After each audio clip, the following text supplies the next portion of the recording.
Bonjour, nous nous retrouvons aujourd'hui pour parler de l'art chinois à travers l'expérience de citrouille amère, Gugua Reshang. Son nom c'était Zhu Ruoji et son nom d'artiste Shetao. Shetao qui signifie la vague pétrifiée ou bien la pierre ondoyante. C'est l'auteur du célèbre traité sur la peinture, un peintre et donc un théoricien de la peinture du XVIIe siècle. Je crois qu'à partir de son œuvre, on peut proposer une définition de l'harmonie. Son œuvre est tout à fait emblématique de la peinture chinoise. Il en est d'une certaine manière un petit peu la consécration, la quintessence. Je dirais un petit peu de la même manière que Picasso, par exemple, est la quintessence de l'art moderne contemporain. On peut se servir de Picasso pour dire beaucoup de choses sur la période moderne ou de certaines œuvres tout à fait emblématiques comme La Fontaine de Marcel Duchamp.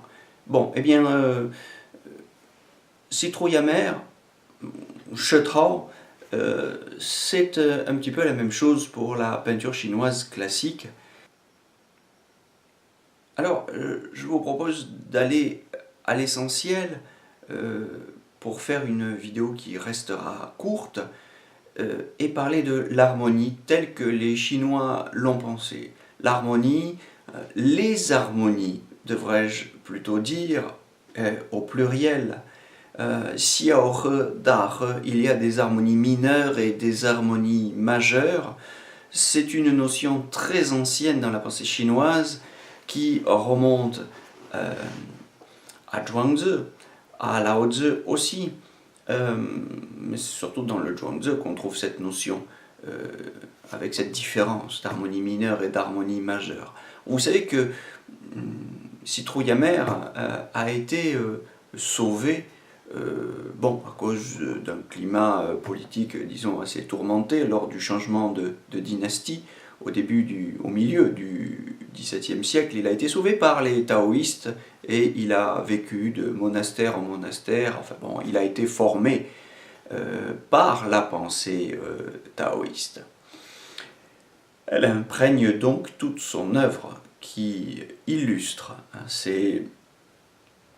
qui met en œuvre ces principes. Alors, l'harmonie, c'est l'équilibre des contraires. N'y allons pas par quatre chemins, disons-le tout de suite. L'harmonie, ici, n'a rien à voir, ou les harmonies, c'est quelque chose qui n'a rien à voir avec la manière dont les penseurs renaissants l'ont envisagé en Italie, en France, en Angleterre, au tournant de la Renaissance. Je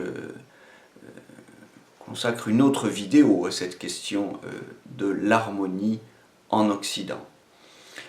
L'harmonie en Chine, c'est essentiellement l'équilibre des contraires, symbolisé, métaphorisé, si vous voulez, par le Taijitu, c'est-à-dire la représentation du Taiji, ce dessin que tout le monde connaît, qui représente deux gouttes d'eau ou deux poissons enlacés, un blanc, un noir, au centre du blanc un point noir, au centre du noir un point blanc.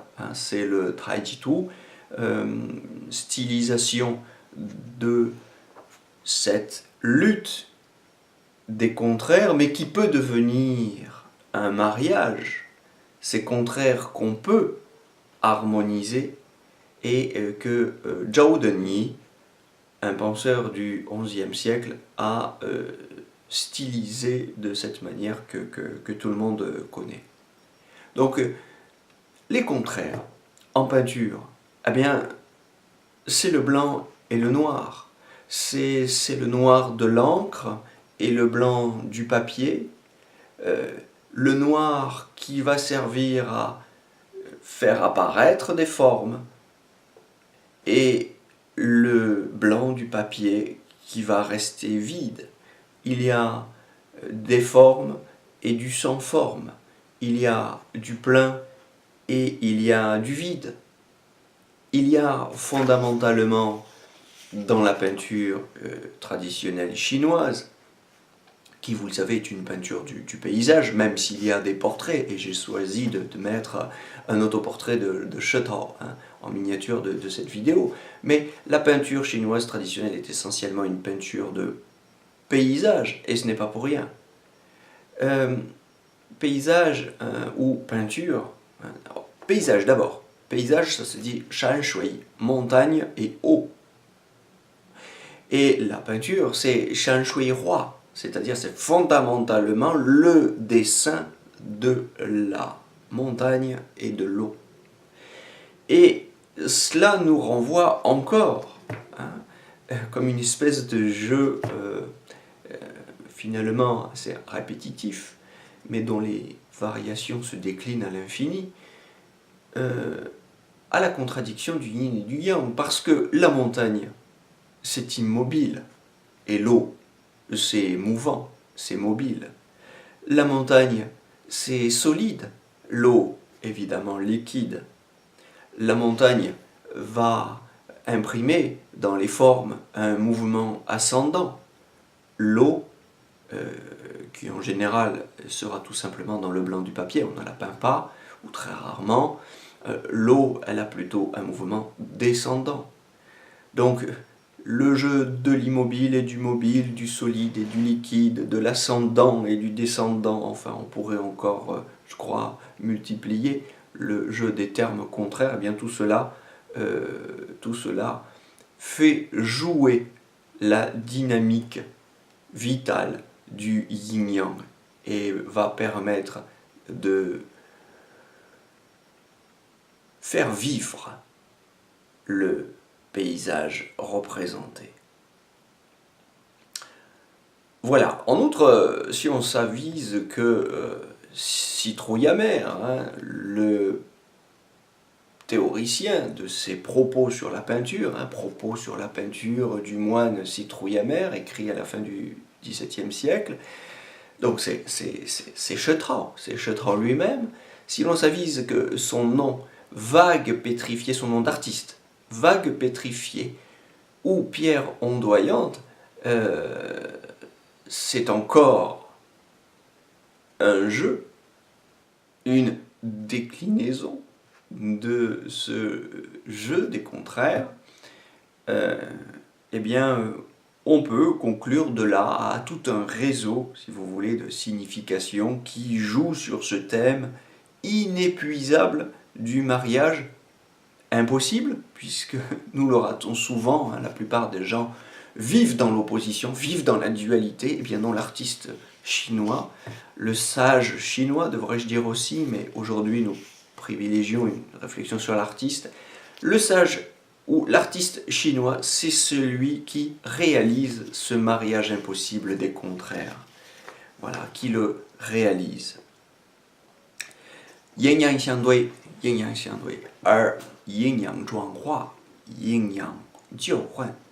Le yin et le yang s'opposent, et néanmoins, le yin et le yang peuvent s'échanger, se combiner, se transformer mutuellement. Et je dirais, pour le résumé d'un mot, se marier, ou, selon le vocabulaire taoïste, s'harmoniser. En tout cas, voilà le but de la peinture pour nos peintres chinois.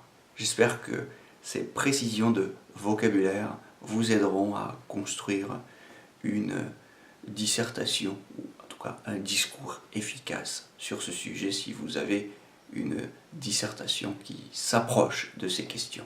Je vous souhaite une bonne journée, à très bientôt.